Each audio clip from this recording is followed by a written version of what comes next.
तो क्या ताकतवर एआई मॉडल्स चलाने का इरादा है? लेकिन मसला यह है कि कोई महंगा ग्राफिक्स कार्ड यानी जीपीयू पास नहीं है ना? तो फिक्र की कोई बात नहीं, ये गुफ्तगू बिल्कुल इसी के लिए है। आज की इस गाइड में हम यही देखने वाले हैं कि किस तरह गूगल कोलैब और उलामा को मिलाकर ताकतवर लार्ज लैंग्वेज मॉडल्स यानी एलएलएम्स को बिल्कुल मुफ्त में चलाया जा सकता है। ठीक है, तो सीधा मुद्दे पर आते हैं। आज हम क्या क्या कवर करने वाले हैं? सबसे पहले मुफ्त हार्डवेयर का हल, फिर माहौल की तरतीब, इसके बाद उलेमा की तनसीब, अपना पहला एआई चलाना और आखिर में हम कारकर्दगी और कुछ अहम नुकात पर बात करेंगे। तो चलें पहले हिस्से से शुरू करते हैं। आखिर ये मुफ्त हार्डवेयर का हल है क्या जो ये सब कुछ मुमकिन बना देता है? और जवाब है गूगल कोलैब। ये बुनियादी तौर पर गूगल की एक बिल्कुल मुफ्त सर्विस है। बस एक गूगल अकाउंट चाहिए और उसके बदले में आपको एक ताकतवर एनवीडिया T4 जीपीयू तक रसाई मिल जाती है, वो भी सीधा ब्राउज़र के अंदर। इस तरह के एआई मॉडल्स चलाने के लिए ये एक बेहतरीन हल है। और यहाँ किसी मामूली हार्डवेयर की बात नहीं हो रही, हमें मिल रहा है 15 GB काबिल इस्तेमाल VRAM यानी ग्राफिक्स कार्ड की अपनी मेमोरी, साथ में तकरीबन 12 GB सिस्टम रैम और 112 GB की डिस्क स्पेस। और सबसे अच्छी बात, ये सब कुछ बिल्कुल मुफ्त है। यकीन करें, ये बड़े मॉडल्स को डाउनलोड करने और चलाने के लिए काफ़ी से भी ज़्यादा है। ठीक है, तो अब हमें हार्डवेयर का तो पता चल गया है। अब चलते हैं असल काम की तरफ, अपने माहौल को तरतीब देने।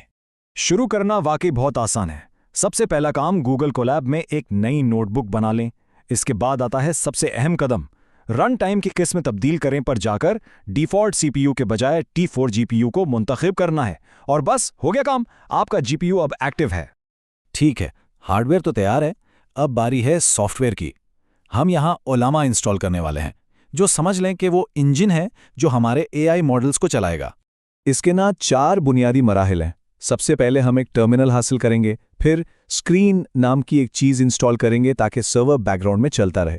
इसके बाद हम उलामा को डाउनलोड और इंस्टॉल करेंगे और आखिर में उलामा सर्वर को इसी स्क्रीन के अंदर लॉन्च कर देंगे।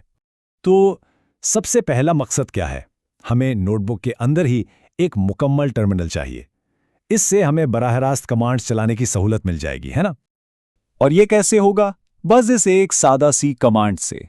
ये कमांड कोलैब एक्सटर्म नाम का एक पैकेज इंस्टॉल करती है और फिर उसे लोड कर देती है, जिससे हमें फौरन एक इंटरैक्टिव टर्मिनल मिल जाता है। अच्छा, टर्मिनल तो तैयार हो गया। अब हमारा अगला और असल मकसद, उलामा इंजन को डाउनलोड और इंस्टॉल करना। और मज़े की बात यह है कि उलामा की ऑफिशियल वेबसाइट इसके लिए एक बहुत ही आसान वन लाइनर कमांड देती है।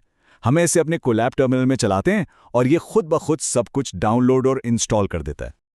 अब ये एक बहुत अहम नुक्ता है, हमें उलामा सर्वर शुरू करना है और उसे पसे मंजर में यानी बैकग्राउंड में चलता भी रखना है ताकि हम उसके साथ बातचीत कर सकें। इस काम के लिए हम स्क्रीन नामी एक यूटिलिटी इस्तेमाल करेंगे। तो हम टाइप करेंगे स्क्रीन उलामा सर्व। ये सर्वर को एक नए सेशन में शुरू कर देगा। फिर इस सेशन से अलग होने के लिए, जबकि सर्वर पस मंजर में चलता रहे, हम Ctrl+A और फिर D दबाएंगे। बस सर्वर बैकग्राउंड में चल रहा है। और अब सबसे दिलचस्प हिस्सा, हमारा सेटअप मुकम्मल हो चुका है और अब वक्त है अपना पहला बड़ा लैंग्वेज मॉडल चलाने का। अब याद है ना, हमारे पास 15 GB VRAM की एक हद है, इसलिए मॉडल का इंतखाब करते वक्त इस बात का ख्याल रखना बहुत ज़रूरी है। इसीलिए हम QN 3.5 का 7 बिलियन पैरामीटर वाला मॉडल मुंतखब कर रहे हैं। ये तकरीबन 6.6 GB का है, तो ये बिल्कुल आराम से फिट हो जाता है। दूसरी तरफ जेमा जैसे दूसरे मशहूर मॉडल्स के बड़े वर्जन्स 18 GB से भी ज़्यादा के हैं, जो हमारी हद से बाहर हैं। तो अपने मुंतखब मॉडल को डाउनलोड करने के लिए हम बस ये कमांड चलाते हैं, उलामा पुल Qwen27B। ये तकरीबन 6.6 GB का मॉडल इंटरनेट से डाउनलोड करेगा और इसमें बस 1 या 2 मिनट ही लगेंगे। चलिए, मॉडल डाउनलोड हो गया है और चलने के लिए बिल्कुल तैयार है। तो अब कारकर्दगी पर एक नज़र डालते हैं और देखते हैं कि हमने आखिर हासिल क्या किया है। और जाहिर है, सबके ज़हन में सबसे बड़ा सवाल यही होता है कि भाई ये वाकई कितना तेज़ है। और नतीजा सच कहूँ तो हैरान कुन है। हमें तकरीबन 28 टोकन फी सेकंड की रफ्तार मिलती है। अब समझने के लिए बता दूं कि टोकन लफ्ज़ों के छोटे टुकड़े होते हैं और 20 टोकन फी सेकंड से ज़्यादा की कोई भी रफ्तार बहुत ही हमवार और इस्तेमाल के काबिल महसूस होती है। मतलब एक बेहतरीन इंटरैक्टिव तजर्बा। तो आइए जल्दी से अहम निकात को दोहरा लेते हैं। सिर्फ एक गूगल अकाउंट के साथ हमें एक मुफ्त 15 GB VRAM वाला GPU मिल जाता है। हम QN 3.5 जैसे ताकतवर कई गीगाबाइट्स के मॉडल्स चला सकते हैं। हमें 25 से 28 टोकन फी सेकंड की इंतहाई तेज़ रफ्तार मिलती है, और ये सब कुछ बगैर कोई हार्डवेयर खरीदे। और एक और ज़बरदस्त बात यह है कि इस पूरे अमल को एक मकामी VS कोड माहौल में भी जम किया जा सकता है। और ये सब कुछ हमें एक आखिरी बड़े सवाल पर लाकर छोड़ देता है। अब जबकि इतनी ताकतवर AI हर किसी के लिए मुफ्त में दस्तयाब है, तो सोचने की बात यह है कि अब कौन सी नई जिद्दतें और इख्तिरात सामने आएंगी।